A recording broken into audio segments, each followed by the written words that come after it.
मेरे जीवन में भी बहुत सारे ऐसे विषय हैं और वो देखने को भी मिलते हैं मुझे, और मैं डरी हुई भी रहती हूँ, लेकिन जब मैं उनसे बाहर निकलने की कोशिश करती हूँ तो मैं और फंसती जाती हूँ। आस्तिक की अपनी मान्यता, अपना अंधविश्वास, और नास्तिक का अपना अंधविश्वास। अंधविश्वासी दोनों बराबर के हैं, कुछ चमत्कारिक नहीं हो गया।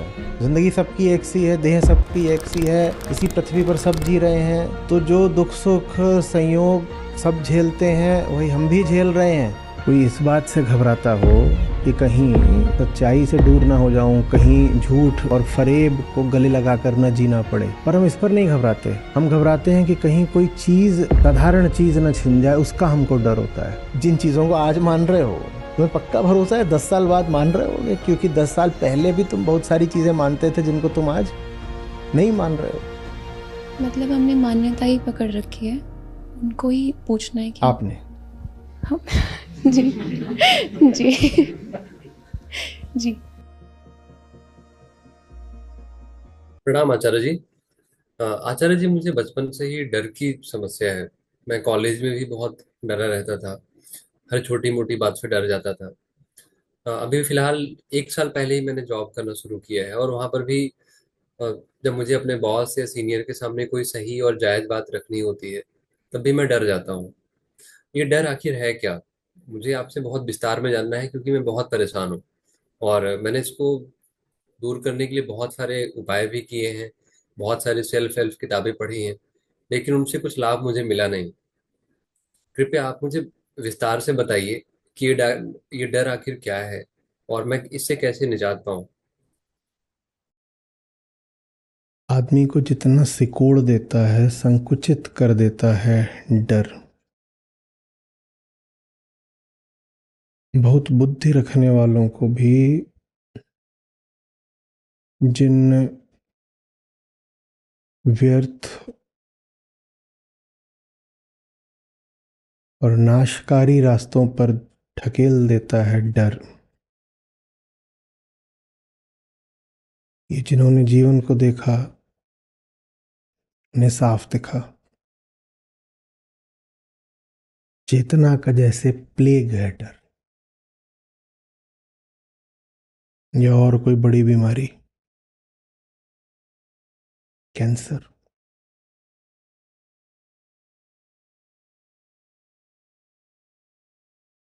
और डर प्राकृतिक नहीं होता है। जो कुछ प्राकृतिक है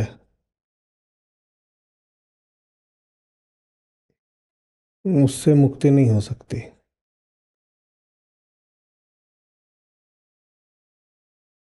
जो जीवन मुक्त भी हो गए, वो रहे तो देहधारी ही। देह प्राकृतिक है, उससे छूटकर कहाँ जाओगे। बहुत ज्ञानी हो जाओ, आत्मस्थ जियो, तो भी सांस तो चलती रहेगी। बोलोगे तो इसी मुंह से।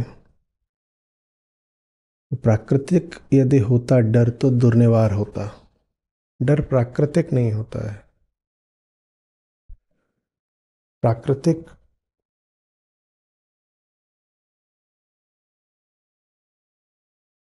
से नीचे का होता है डर।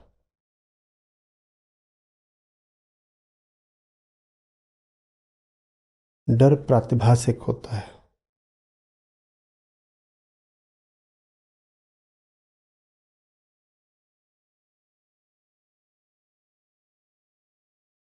माने काल्पनिक है डर।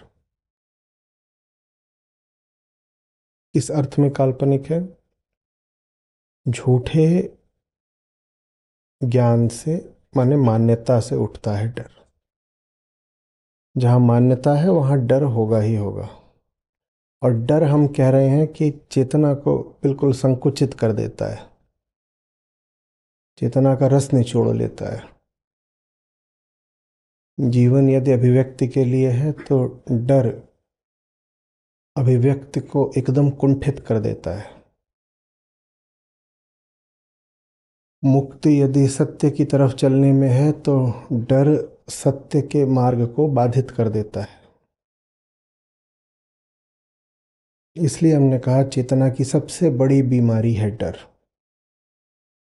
छोटी मोटी समस्या नहीं है डर, केंद्रीय है। सिमटा सकुचा हुआ जीवन,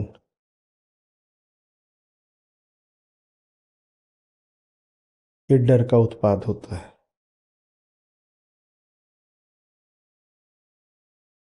एक तो हमने कहा चेतना की केंद्रीय बीमारी है डर, दूसरे हम कह रहे हैं कि डर का संबंध मान्यता से है। जब आप मान्यता रख लेते हो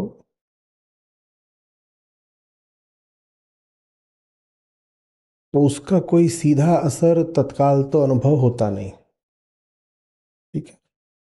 बहुत बार हमने कहा है कि मूल बीमारी अज्ञान है। वो बिल्कुल ठीक है। और आज हम कह रहे हैं कि केंद्रीय समस्या है भय, डर। दोनों बातें अपनी जगह सही हैं। कि अहंकार की माने हमारी मूल बीमारी अज्ञान है, ये बात भी सही है। और ग्रंथ हमें डर से मुक्ति दिलाना चाहते हैं, ये बात भी सही है। दोनों बातें सही हैं। पर दोनों में से ज्यादा उपयोगी बात डर की है। कारण सीधा है, मान्यता आप रखे बैठे रहो, आपको उसमें कोई बुराई अनुभव ही नहीं होगी जब तक कि उस मान्यता के कारण आपको 10 तरह के संकुचन और डर और सीमाएं न झेलनी पड़े। तब लगता है कि इससे कुछ नुकसान होगा। अन्यथा मान्यता तो अपने आप में क्या है, कुछ नहीं। एक बात है, एक विचार है जिसको आपने स्वयं ही सत्य घोषित कर दिया है। यही तो है मान्यता। क्या नुकसान हो गया?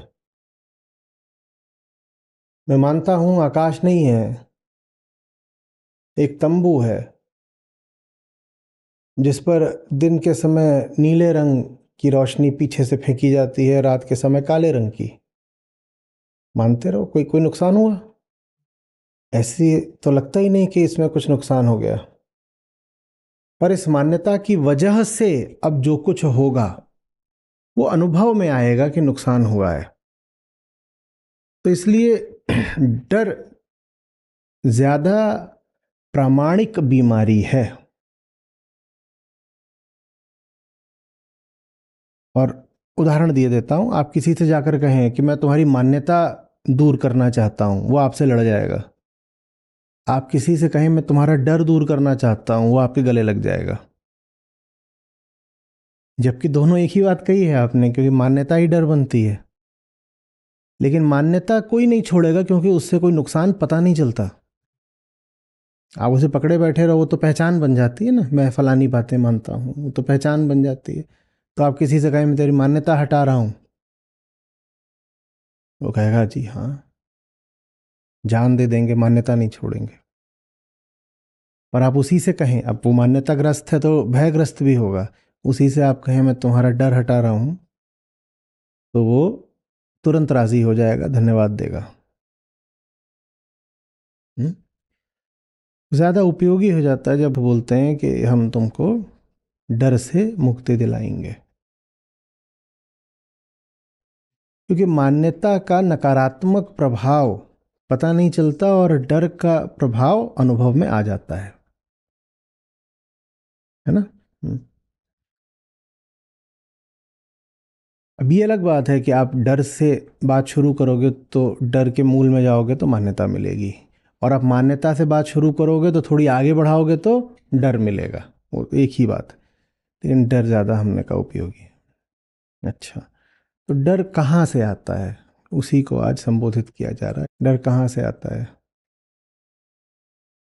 हम सब कुछ न कुछ ऐसा लेकर बैठे हैं जो हमें लगता है कि बहुत बहुत ज़रूरी है हमारे लिए, जिसके बिना हमारी हस्ती ही धराशायी हो जाएगी।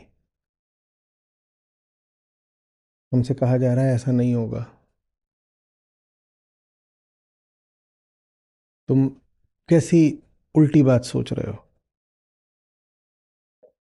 हस्ती धराशायी किसी की होती भी है तो तब जब वो सच का आधार खो देता है। सच वो बुनियाद है जिस पर आपकी हस्ती खड़ी होती है।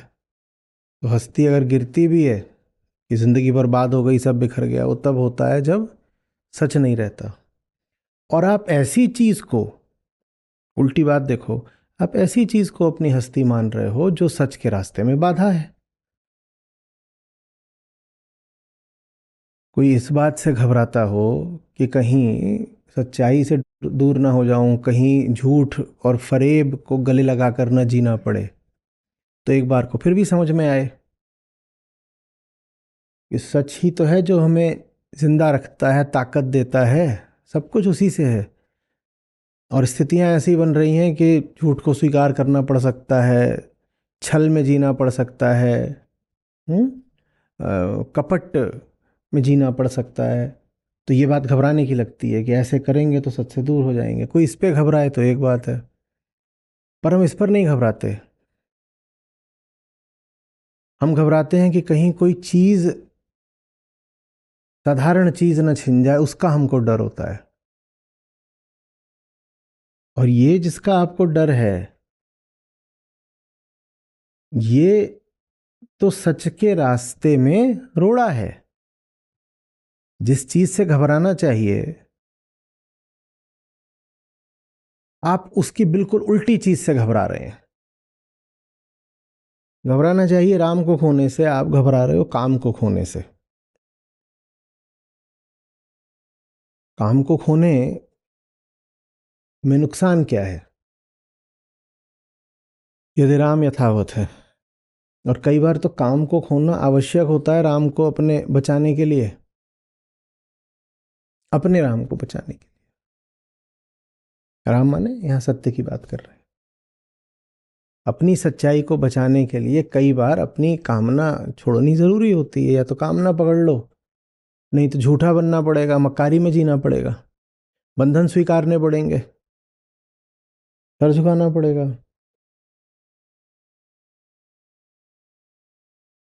हम देखिए क्या कर रहे हैं, हम फिर बंधनों से नहीं घबरा रहे, हम मुक्ति से घबरा रहे हैं।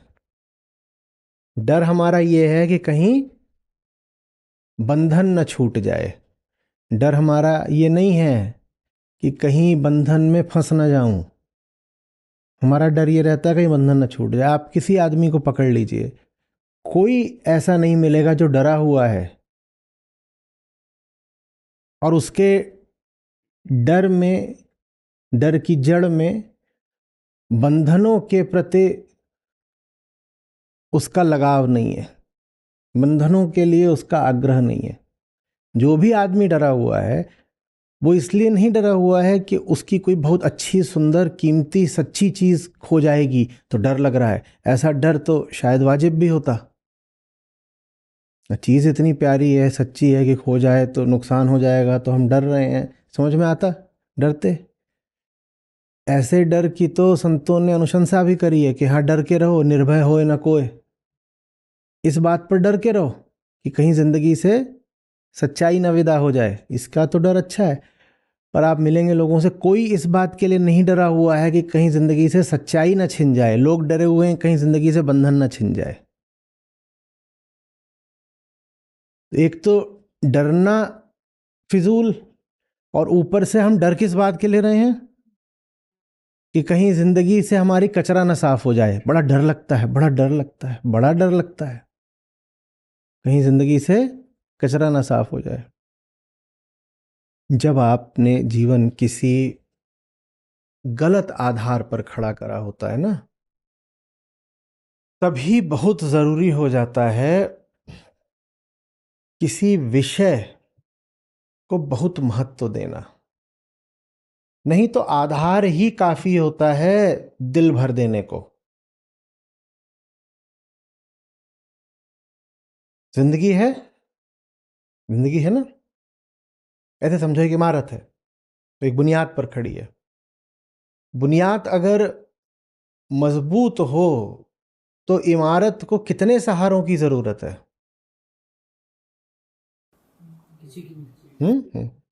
नहीं है ना। सहारों को समझो विषय, दुनिया के विषय, खपच्चियां जो ऐसे ऐसे लाके लगाई जाती हैं कुछ सहारा देने के लिए, वो विषय हो गए, ठीक है। अगर बुनियाद ही मजबूत है तो इमारत विषय मांगेगी ही नहीं, कि मांगेगी? मांगेगी। पर अगर बुनियाद कमजोर है तो इमारत क्या कहेगी? फलानी चीज यहां से लाके मुझ में जोड़ दो। हम्म। इधर से ला करके ऐसे, क्या 5-7 सरिये और कुछ कर सकते हो? तो बाहर से तमाम विषयों की बड़ी कामना रहेगी। ये कामना किस लिए है? क्योंकि बुनियाद ही कमजोर है। बुनियाद कमजोर है, और बुनियाद कमजोर है तो आप इमारत में कितने भी तरीकों से बाहर से कुछ कुछ टेक लगा दो, इमारत कितनी टिकी रहेगी? कितना खींच लोगे तुम उसको? ये है कामना की प्रकृति। बाहरी चीजें जितनी अनिवार्य लगने लग जाए, अनिवार्य, उतना समझ लीजिए कि बुनियाद में खोट है। दुनिया से कुछ ग्रहण करना जितना अनिवार्य लगना लग जाए कि ये चीज तो जिंदगी में चाहिए ही चाहिए, उतना समझ लो कि जिंदगी की बुनियाद में ही खोट है। हमने अनिवार्य की बात करी है। हाँ, मौज में यूं ही जा करके आप इमारत को सजा दो, उसमें 100 चीजें रख दो, वो अलग बात है। इमारत को अच्छे से पता है कि ये चीजें मेरे भीतर रखी हों कि ना रखी हों, मैं ढह नहीं जाऊंगी। ये थोड़ी है कि इमारत में बहुत सारा, एक इमारत में सोचो कितना सामान रहता होगा, और वो सारा सामान निकाल दो तो क्या इमारत गिर जाती है? वो अलग बात है। वो फिर जो चीजें इमारत में रखी हैं वो विषय नहीं है। विषय का अर्थ होता है कि अहंकार आश्रित हो गया है फलानी वस्तु पर। तो इमारत के भीतर जो कुछ रखा रहता है, अब ये है, ये ऐसे है, ये ठीक है। इसमें जो कुर्सियां रखी हैं, इस पर ये हॉल आश्रित है क्या? इसका क्या बिगड़ जाएगा? तुम कुर्सियां निकाल भी दोगे तो कुछ बिगड़ जाएगा? पर मान लो ये कमजोर होता और 10-12 इस तरह के पिलर होते और उन पे ही टिका होता, पिलर निकाल देते तो क्या हो जाता? हम्म। ये अंतर होता है संबंध और संबंध में। ये तुम हो, ये तुम हो। एक संबंध हो सकता है कि इस हॉल के भीतर ये रखा हुआ है, रखा है तो भी हॉल है, नहीं रखा है तो भी हॉल है। इसको कोई अस्तित्वगत अड़चन नहीं आ जाएगी अगर इसको उठा के बाहर फेंक दिया, या कुछ हो गया, संयोग से चला गया, कुछ भी हो गया। ना ऐसा होगा कि हॉल और ज्यादा फूलने लग गया और एकदम चौड़ा हो गया अगर आपने यहां पे 10-12 कुर्सियां और रख दी या महंगी कुर्सियां रख दी। ऐसा होगा? नहीं होगा। तो एक तो ये रिश्ता होता है कि हम हैं और विषय नहीं, वस्तुएं आ जा रही हैं, आती जाती रहती हैं, ना हमें उन्हें रोकना ना टोकना। कुछ आ गया अच्छी बात, नहीं भी आ गया तो अच्छी बात। हाँ, थोड़ा ऊपर नीचे होता है, लेकिन इतना ऊपर नीचे नहीं होता कि हमें लगे कि हम ही धराशायी हो जाएंगे। हो सकता है यहां से सारी अगर आप कुर्सियां निकाल दो तो हॉल ये बोलने लग जाए, क्या यार मामला कितना गुलजार था, कुर्सियां थी बढ़िया थी, इतना गुलाबी रंग था, क्या बात है, इधर उधर कहाँ सब गायब हो गया। ये हो सकता है बोले, पर वो ये थोड़ी बोलेगा कि जिंदगी ही समाप्त हो गई। क्यों समाप्त हो गई? वो तो जैसा था वैसा है। एक ये रिश्ता होता है संसार के साथ, और दूसरा रिश्ता ये होता है कि आपकी जिंदगी से फलाना विषय निकला नहीं, कि जिंदगी ने ही दम तोड़ दिया, और तब आप फिर भयभीत नहीं रहते, आप भयाक्रांत रहते हैं। आप सिर्फ डरे नहीं होते, आप दहशत में जीते हो, क्योंकि वो विषय नहीं है, वो आपकी जान है। जैसे यहाँ के ये खंभे, ये पिलर्स, ये इस हॉल में रखे नहीं हुए हैं, इन्होंने इस हॉल को उठा रखा है, सहारा दे रखा है। अब सहारा दे रखा है तो हॉल की धड़कन बंद हो जाएगी, कोई आके खम्भों से हथौड़ा मारने लग गया इनमें, तो ये क्या कर रहे हो, मैं बर्बाद हो जाऊंगा। ये नहीं होने देना है।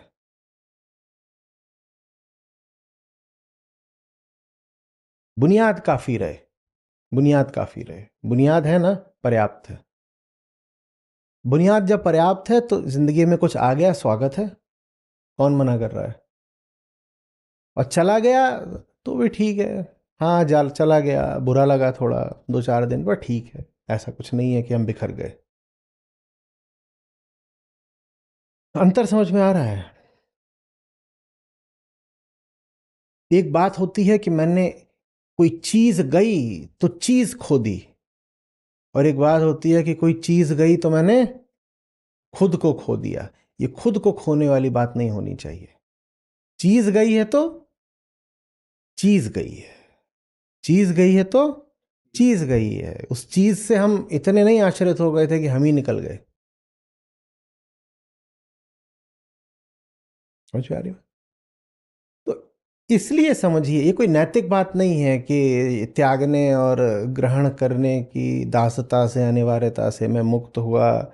कह रहे हैं ना, त्याज्य विषय और ग्राह्य विषय की अनुपस्थिति है, ये कोई नैतिक बात नहीं है। हुँ? इसके पीछे एक मनोवैज्ञानिक, उससे भी आगे का अस्तित्वगत तथ्य है हमारे भीतर का।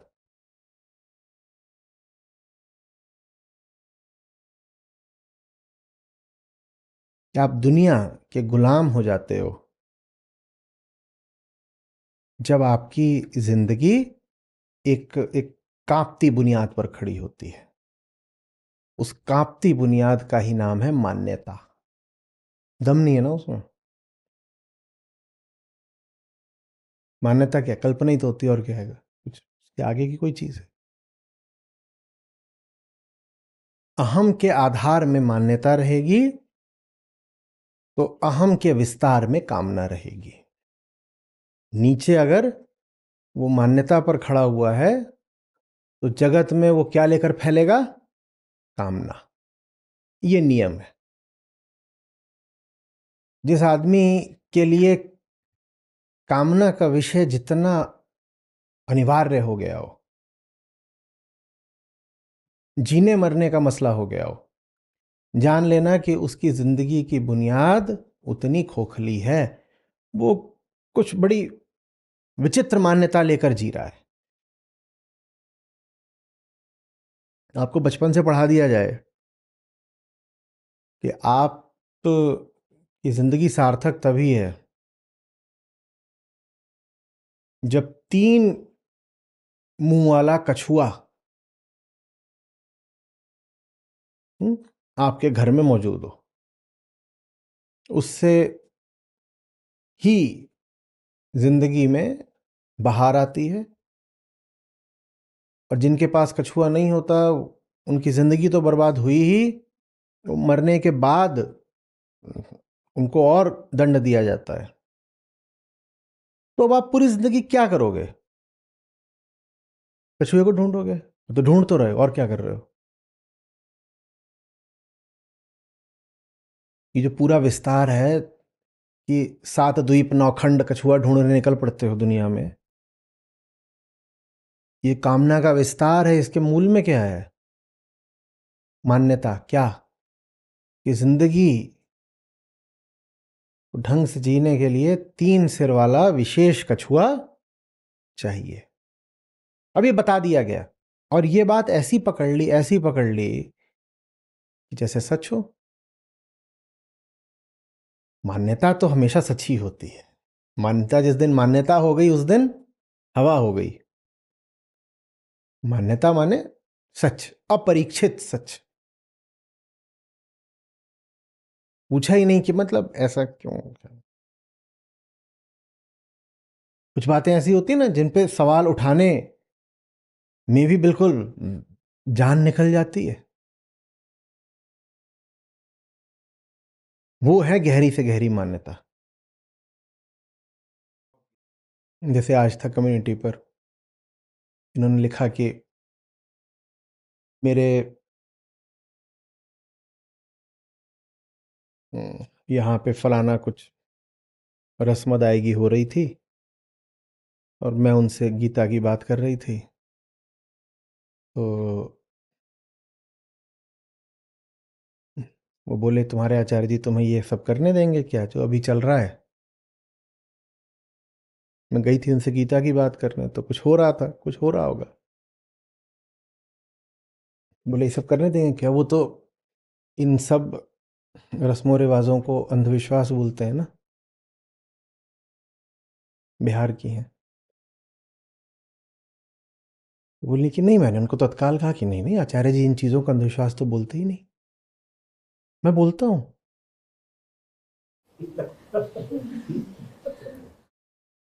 अब ये वो मान्यता है जिस पर सवाल खड़ा करने में जान जाती है।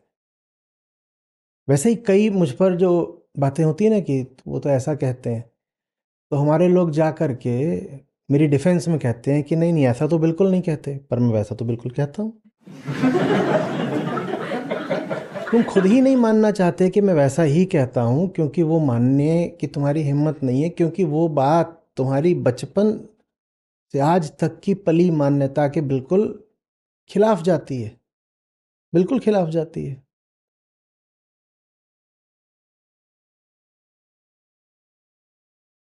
एक ने तो यहाँ तक लिखा था कि आचार्य जी दूध पीने को मना नहीं करते, बोलते हैं बस पशु को दुख मत दो। अच्छा, ठीक है। उन्होंने तर्क भी दिया, बोले अगर दूध पीना ही मना होता तो हम अपने बच्चों को दूध क्यों पिलाते, फिर तो माँ बच्चे को दूध पिलाती है, वो भी गलत हो गया ना। तर्क देखो। बोले आचार्य जी फिर तो एंटी लाइफ हो गए।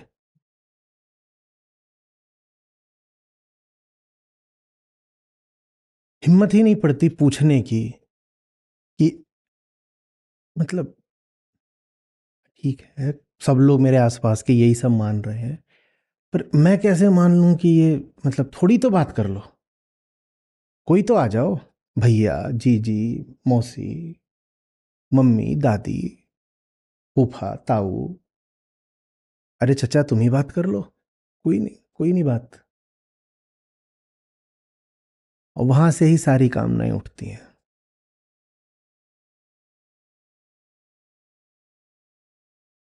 सच का स्वभाव ऐसा है कि वो अपने आप ही आपको बिल्कुल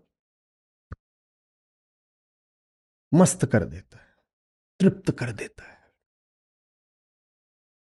बिना किसी अन्य सहायता के ही आपको संतुष्ट कर देता है, अपने दम पर अकेले। पेट भर दिया उसने,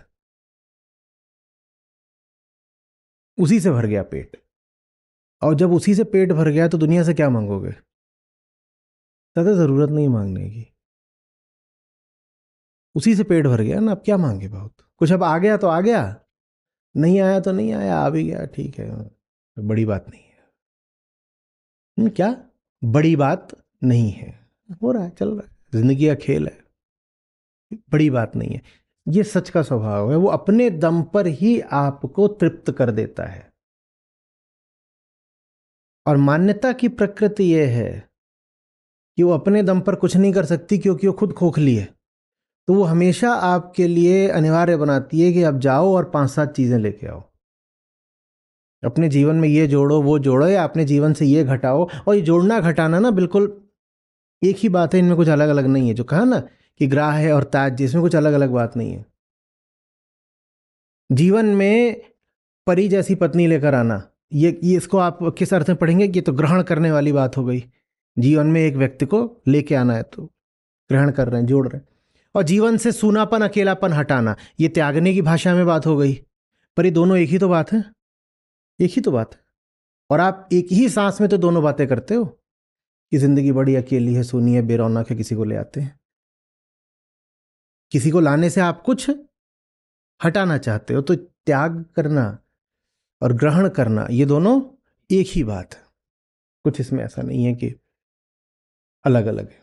जो भी व्यक्ति कुछ त्यागना चाहता है वो यही पाएगा कि उस त्यागने हेतु, त्यागने की विधि के रूप में वो कोई नया विषय ग्रहण करेगा।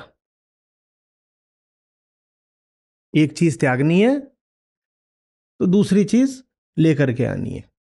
ये दोनों एक साथ चलते हैं, ये एक शब्द के रूप में पढ़ा जाना चाहिए।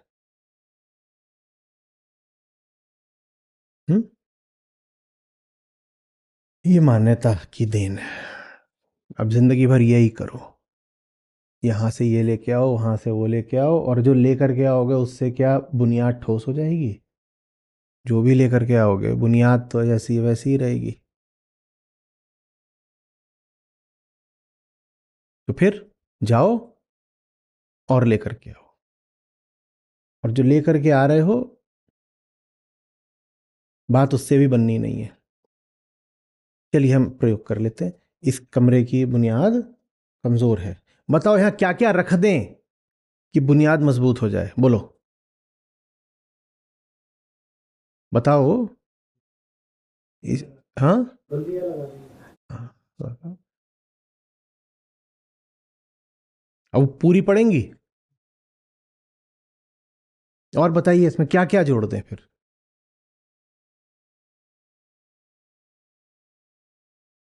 और बहुत सारी चीजें जोड़ दोगे, और महंगी कीमती चीजें भी जोड़ दोगे, और बुनियाद अगर कमजोर है तो खटका कम होगा कि बढ़ेगा? पहले तो ये था कि छत गिर जाएगी, दीवारें ढह जाएंगी, और आपने इसमें बहुत चीजें जोड़ दी हैं, तो अब क्या खटका रहेगा? दीवार गिरेगी तो जो कुछ लेकर के यहाँ रख दिया वो भी गिरेगा, सब बर्बाद होगा। तो बताओ, भीतर जो संशय है और भय है वो कम हुआ या बढ़ गया?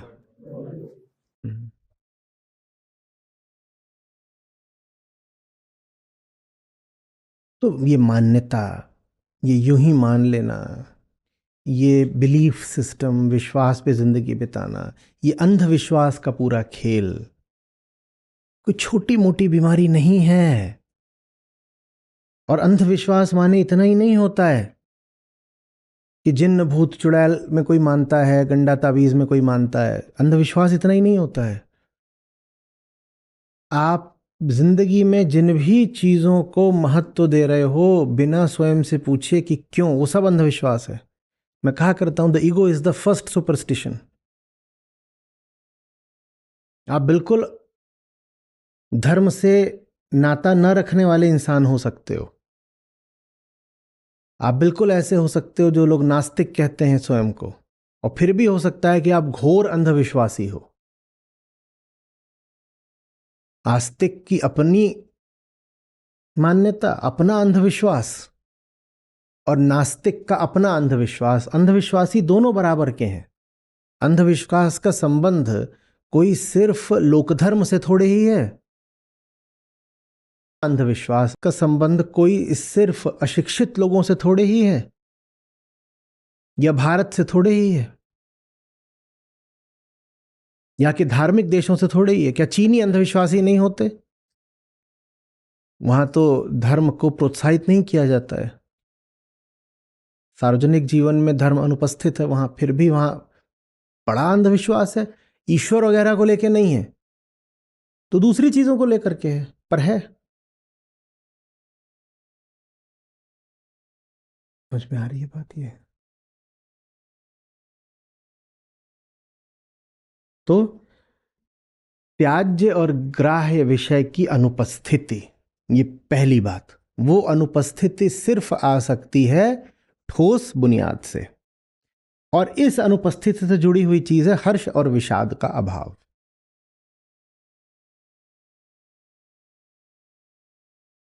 जितना आप आश्रित होंगे विषय पर अपनी हस्ती के लिए ही, उतनी घोर वेदना होगी आपको उस विषय को खोने पर। विषय नहीं खोया है, जैसे आत्मा खो दी है, जैसे जिंदगी खो दी है, अस्मिता खो दी है, ऐसा लगेगा। नहीं तो एक तरह का हल्कापन रहेगा, समदर्शिता, संभाव रहेगा। हम नहीं कह रहे कि आप बिल्कुल ही निरपेक्ष हो जाएंगे कि किसी की मृत्यु भी हो गई तो बुरा नहीं लगेगा, पर एक सीमा रहेगी।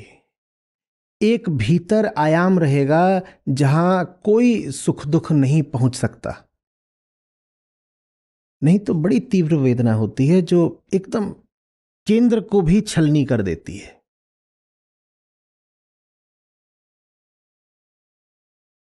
सुख दुख का अनुभव आध्यात्मिक आदमी को भी उतना ही होता है जितना किसी ऐसे ही झुन्नू लाल को। अंतर बस यह है कि आध्यात्मिक आदमी के पास भीतर एक बिंदु होता है, एक तल होता है जहां सुख दुख नहीं पहुंच सकता, तो बच जाता है। ऐसे समझिए कि दो मकान हो बिल्कुल एक जैसे, बिल्कुल एक जैसे, बिल्कुल ही एक जैसे, ऐसा जैसा एक ये है, ये ऐसे ही एक इसके बगल में है, और दोनों में बिल्कुल एक जैसी आग लग गई हो, बिल्कुल एक जैसी आग, और दोनों में एक एक आदमी है। बस जो दूसरा वाला है उसमें अंतर यह है कि उसमें एक मंजिल और है, वन मोर स्टोरी, एक और है मंजिल ऊपर, पहला तल्ला। वो ऐसा है जहां कोई आग कभी पहुंच सकती नहीं, वो फायर प्रूफ है। और नीचे का जो ये है तल, ये जैसा इसका है वैसा ही बगल वाले का है, और नीचे के तल में आग लग गई है दोनों के। अंतर समझ में आ रहा है ना? बराबर की आग दूसरे वाले के घर में भी लगी है, पर वो बच जाएगा। क्यों? जब आग लगेगी तो कहेगा मैं वहां तो हूं ही नहीं, आत्मस्थ हूं, आत्मा में स्थित हूं, वहां कोई आग कभी पहुंच सकती नहीं। तो आग उसकी जिंदगी में भी बराबर की लग सकती है। हम कह रहे हैं सुख दुख का अनुभव जितना आम आदमी को होता है उतना ही हो सकता है धार्मिक आदमी को हो सकता है उसकी जिंदगी भी बराबर की जल रही हो, ये भी हो सकता है उसकी जिंदगी थोड़ी ज्यादा जल रही हो। और ये सही मुद्दा खुल गया, क्योंकि उसकी ज़िंदगी अक्सर ज़्यादा जलती है, क्योंकि उसको पता होता है कितनी भी जल ले मेरा कुछ नहीं बिगड़ेगा, तो वो अपनी ज़िंदगी को जलाना ज़्यादा बर्दाश्त कर पाता है। जिसके पास जीवन में बस यही तल है नीचे का, वो कितना बर्दाश्त कर पाएगा इस तल को प्रज्वलित होने देना? नहीं, ज़्यादा नहीं।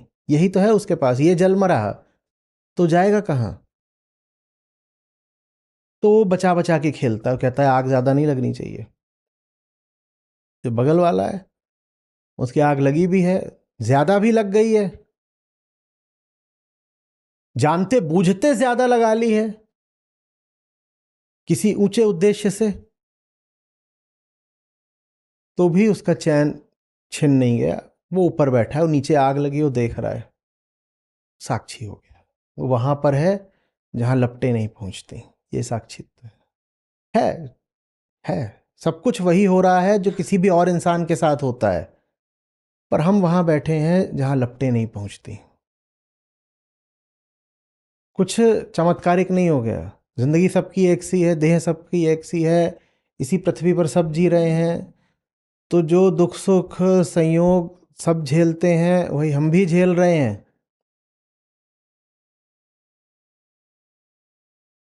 बस एक छोटी सी जगह है भीतर जहां लपटें नहीं पहुंचती, हम वहीं पर स्थापित हैं।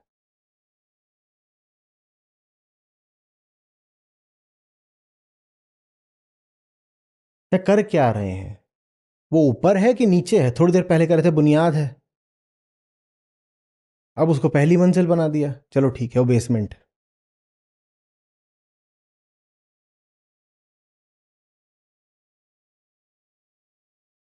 पर एक जगह होनी चाहिए जिंदगी की इमारत में जो बहुत मजबूत है, उसी पर सब खड़ा होता है, और वही तुम्हारी आश्रय स्थली बनती है। हम आगे बढ़ेंगे। एक जगह पर जाकर के कृष्ण कहेंगे अर्जुन को, अर्जुन आश्रय हूं मैं तुम्हारा। सुंदर शब्द है।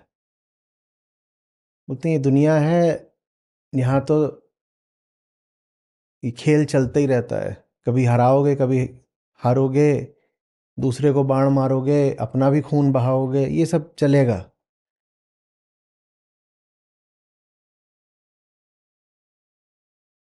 ये सब होने के बाद ये सब होने के दौरान मैं वो हूं जहां तुम शरणागत हो सकते हो, शांत रह सकते हो, जहां कोई तुमको दुखी परेशान नहीं कर सकता।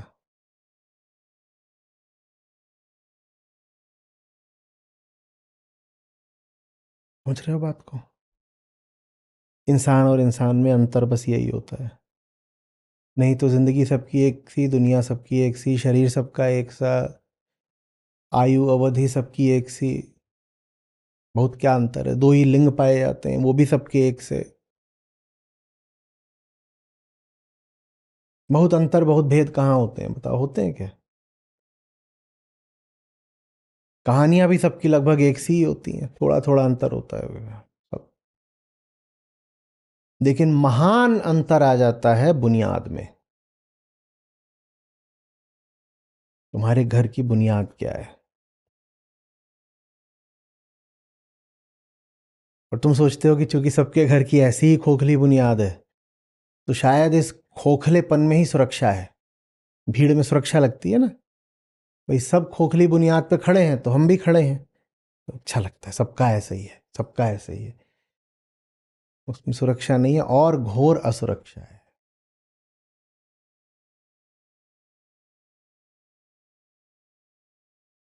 आप माने बैठे हो फलानी चीज जिंदगी से चली गई तो पता नहीं क्या हो जाएगा।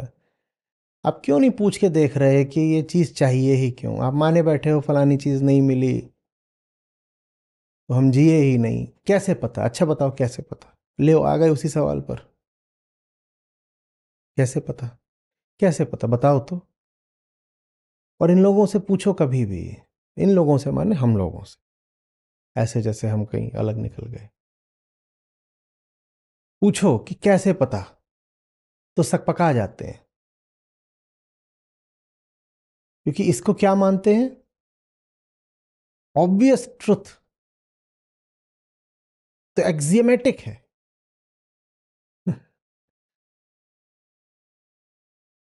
तो ना रेवलेशन है, इधर से रिवील्ड डिक्टम।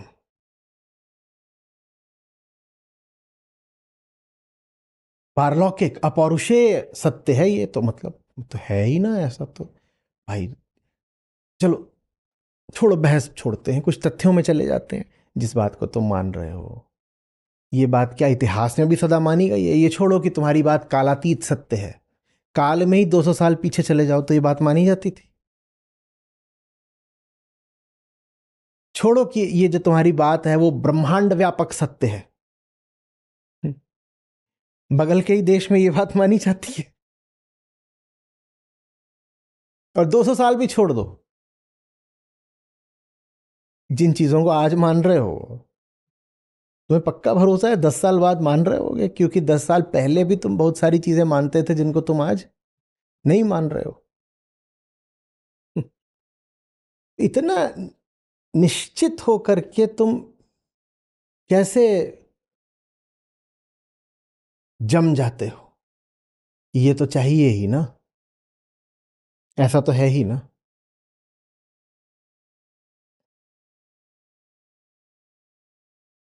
जो कुछ भी मानसिक है ना, वो वैकल्पिक है, अच्छे समझना।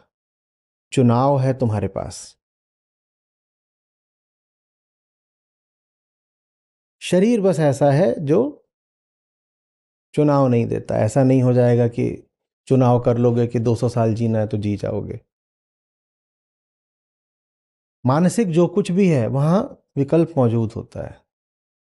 अब आप बोलो नहीं पर किसी ने अपमान किया तो क्रोध तो आएगा ना। अच्छा, छोटा सा वाक्यांश है, किसी ने अपमान करा तो क्रोध तो आएगा ना। देखो इसमें कितनी सारी मान्यताएं बैठी हैं। अच्छा बताओ, मान माने क्या? उसे नहीं पता। मान माने क्या? हम मान माने सोचते हैं कि इज्जत वगैरह, मान माने मेजर होता है। मान माने क्या? और मान माने क्या तो अपमान माने क्या? अपमान माने क्या? नहीं, बात करना चाहते हैं, बोल रहा यार तुम ऐसी बात करो तेरा ही अपमान कर दूंगा।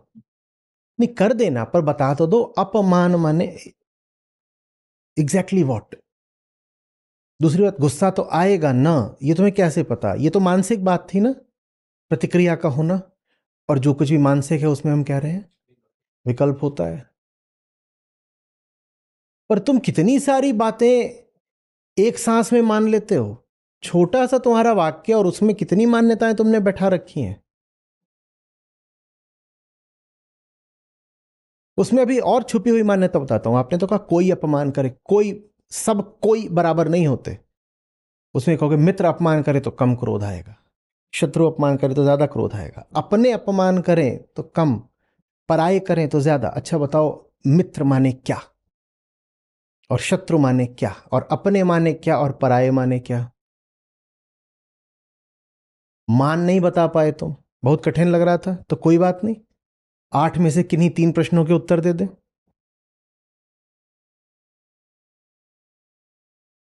मित्र बता दो, शत्रु बता दो, अपना बता दो, कुछ तो बता दो। बताने को तुम कुछ राजी नहीं, उबलने को राजी हो कि गुस्सा तो आएगा ना। क्या हम कह रहे हैं कि नैतिक दृष्टि से क्रोध करना बुरा है? क्या हम वो पट्टी पढ़ा रहे हैं कि क्रोध तो मनुष्य का दुश्मन होता है? बच्चा जिसने क्रोध को जीत लिया वो स्वर्ग में जगह पाता है। हम क्या वो बात कर रहे हैं? हम तो पूछ रहे हैं। क्योंकि जो ये बात भी कर रहा है कि क्रोध को जीत लिया, अगर उससे पूछ लो कि क्रोध माने क्या, तो उसे भी ना पता हो। हम तो पूछ रहे हैं अपना कौन, कैसे पता है अपना क्या? पराया बता तो दो, पराया माने क्या, एग्जैक्टली वॉट। और अगर तुम्हें यह सब नहीं पता तो हम पूछ रहे हैं कि फिर तुम्हें यह बात कैसे पता, जब तुम्हें कुछ नहीं पता। तो फिर इतना जो तुम्हें पता है और जिस पे तुम्हारा भरोसा है, वो तुम्हें कैसे पता? ये देख करके कुछ भी नहीं पता, कुछ भी नहीं पता। आंख बंद करके चलना है और भरोसा पूरा रखना है। किस पर?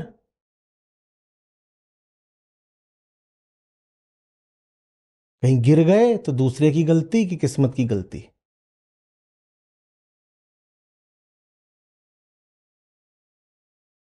समझ में आ रही है बात? ये जिंदगी सच्ची है तो अपने आप में पर्याप्त है, उसमें न किसी को जोड़ने की बहुत जरूरत है, न किसी को घटाने में बहुत कुछ रखा है। इतनी सी बात है कुल। सही जिंदगी जी रहे हो तो वो जो सहीपन है ना उसका, वही तुम्हें तृप्त रखेगा। अब बताओ बहुत कुछ और क्यों चाहिए, या किससे इतना डर है कि उसको हटाना है? न त्याग न ग्रहण। और इसका मतलब यह है कि अब प्रकृति के लिए, जीवन के लिए हमारे दरवाजे बिल्कुल खुल गए। जिसको आना है आए, सबका स्वागत है। और कोई जा रहा है तो हम पीछे से चिपकेंगे नहीं। सब अनुभवों के लिए अब हम उपस्थित हो गए। हाँ आओ, हाँ ठीक है, आया था चला गया, क्योंकि प्रकृति में तो जो कुछ है वो लहर जैसा है, ऐसे आता है ऐसे जाता भी है। हम अब उसके लिए मौजूद हो गए। आ गया, बहुत अच्छी बात है, पर ऐसा नहीं है कि हम बावले हो जाएंगे कि ये कौन आया। रोशन हो गई महफिल जिसके नाम से। आ गया भाई, ठीक है, और चला गया तो भी हम बावले नहीं हो जाएंगे। हाँ ये बाकी तो जब तक ध्येय है तब तक इंसान जैसा तो व्यवहार करना ही होगा। तो आ गया है तो बोलेंगे हाँ जी हाँ जी, बहुत अच्छी बात है, आप आ गए, स्वागत है, खुशी हुई, गले वले मिलेंगे। अब चला जा रहा है तो ये भी कहेंगे हाँ, बड़े अफसोस की बात है, दोबारा आना। पर भीतर ही भीतर कुछ होगा जिसे धेले का फर्क नहीं पड़ता।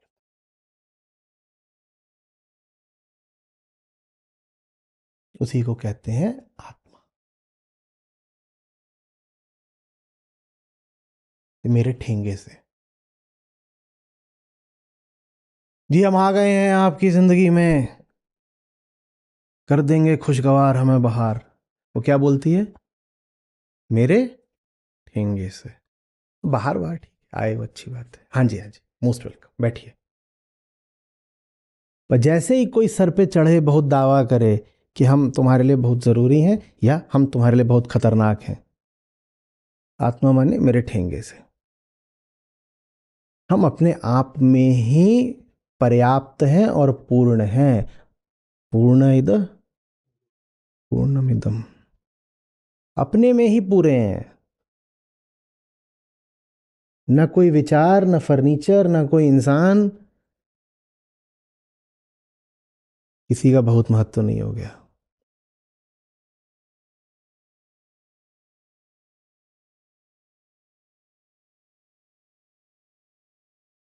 उसके बाद जीवन में जो वस्तुएं होती भी हैं या व्यक्ति या जो भी विचार, उनसे रिश्ता भी स्वस्थ रहता है, क्योंकि फिर उस रिश्ते में आश्रयता नहीं रहती, हिंसा नहीं रहती, चिपका चिपकी नहीं रहती,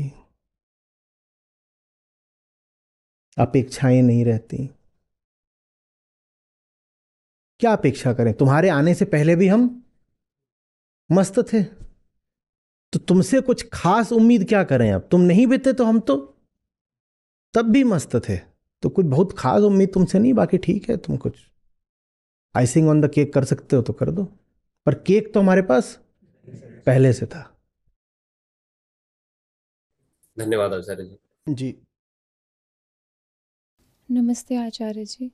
जैसे कि आज आपने बताया कि जब आपके जीवन में बहुत सारे विषय होते हैं तो आप डरे हुए होते हैं। तो मेरे जीवन में भी बहुत सारे ऐसे विषय हैं और वो देखने को भी मिलते हैं मुझे, और मैं डरी हुई भी रहती हूँ। लेकिन जब मैं उनसे बाहर निकलने की कोशिश करती हूँ तो मैं और फंसती जाती हूँ। मतलब नहीं, आप विषय से बाहर नहीं निकल सकते हो, कर्मकांड हो जाएगा।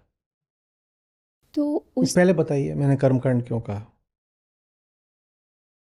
यही तो कह रहे हैं ना, बाहर निकलने की जो बात करी वही कथन है, त्याज्य की अनुपस्थिति। वो कह रहे हैं कुछ ऐसा होना नहीं चाहिए जिसको बाहर निकालना बहुत जरूरी है। पड़ा है तो पड़ा है। ये भी जो आग्रह होता है कि फलानी चीज तो जिंदगी में बिल्कुल होनी ही नहीं चाहिए, ये भी एक कांपती बुनियाद की ओर इशारा करता है। पता नहीं कितनी खतरनाक चीज है कि जिंदगी में आ जाएगी तो जिंदगी को ही बर्बाद कर देगी। अरे हम डर नहीं रहे हैं, आ जाएगी तो आ जाएगी, नहीं आ जाएगी तो नहीं आ जाएगी, ऐसा क्या हो गया? लेकिन बस मुझे यही जानना है आचार्य जी कि मेरी ज़िंदगी में बहुत सारी ऐसी चीज़ें अभी भी है। और चीजें नहीं है, मान्यताएं हैं। केंद्र पर मान्यता होती है, वो मान्यता से चीजें आती हैं ना। हमने क्या कहा कि जब बुनियाद में मान्यता होगी तो संसार में कामना का विस्तार होगा। हम्म, आप विस्तार को देख रहे हो, उसी के बारे में सवाल पूछ रहे हो। मेरी जिंदगी में बहुत सारे विषय हैं, विषयों विचारों को क्या दोष दें?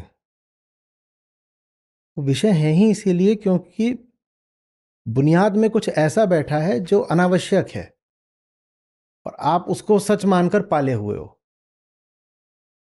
कुछ बात है, कुछ सोच रखा है, कोई शर्त है जो जिंदगी के ऊपर थोप रखी है। गुड लाइफ की कुछ छवियां होंगी, ऐसा होना चाहिए, इतना तो ऐसा होना चाहिए, इस रंग का होना चाहिए, फिर ऐसा होना चाहिए, सुबह ऐसी होनी चाहिए, दोपहर ऐसी, शाम ऐसी। ये मान्यता है ना, ये सब हर चीज को लेके। कैसे पता? कैसे पता? वो सब होंगे इसलिए विषय हैं। सब विषयों को ही डंडा लेके खदेड़ोगे तो कर्मकांड हो जाएगा। और बहुत होते हैं जो सफलतापूर्वक विषयों को डंडा लेके खदेड़ देते हैं। कहते हैं उनकी, पूछो जीवन की उपलब्धि क्या है, वो बोलेंगे प्याज लहसुन नहीं खाया कभी।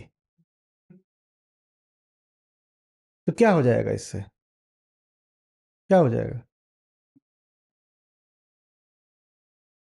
विषयों को जिंदगी से खदेड़ने की बात नहीं है, सच्चाई के आधार पर जीने की बात है। उसके बाद न कुछ बहुत प्यारा लगता है, न कुछ बहुत डरावना लगता है।